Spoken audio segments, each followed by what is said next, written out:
আজ সন্ধ্যায় ঘাটালের রামনবমী দুর্গাপুজোর চেহারা নিল। নমস্কার, স্থানীয় সংবাদের বিশেষ একটি খবরে আমি অদিতি পান।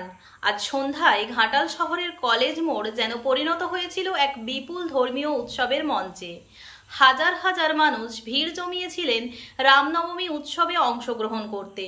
স্থানীয় মহিলারা আলোর রোশনাই জ্বালিয়ে বাসস্টপ এলাকা সাজিয়ে তোলেন। সন্ধে থেকেই দীপাবলির মতো আতশবাজির প্রদর্শন হয়। প্রতি বছর চৈত্র মাসের শুক্ল নবমী তিথিতে রামের জন্মতিথি হিসাবে এই দিনটি পালন করা হয়। সারা ভারত জুড়েই এই উৎসব ধর্মপ্রাণ মানুষের কাছে এক গুরুত্বপূর্ণ দিন। বিশেষত উত্তর ভারত এবং পশ্চিমবঙ্গের কিছু অংশে এই দিনটি ঘটা করে পালন করা হয়। ঘাটাল শহরে এই রীতির ব্যতিক্রম হয়নি। আজ রবিবার সকাল থেকেই ধুমধামে ঘাটাল শহরে রামনবমী তিথি পালন করল ঘাটাল রামনবমী কমিটি। ঘাটাল শহরের কলেজ মোড় বাসস্টপে কমিটির প্রত্যেক বছরই এই দিনটিতে রামচন্দ্রের মূর্তি তৈরি করে পুজোর আয়োজন করে থাকে। এবছর ঘাটাল রামনবমী কমিটির পুজোটি 20তম বর্ষে পদার্পণ করলো।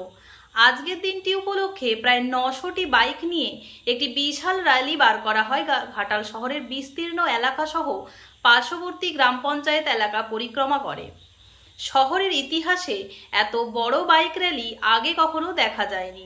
এই উৎসব উপলক্ষে পথ চলতি ও এলাকার বাসিন্দা সহ কয়েক হাজার মানুষকে শরবত ও পরমান্ন প্রসাদ বিতরণের ব্যবস্থা করা হয়। ঘাটাল মহকুমার সমস্ত খবর সঙ্গে সঙ্গে পেতে স্থানীয় সংবাদের সঙ্গে থাকুন। নমস্কার।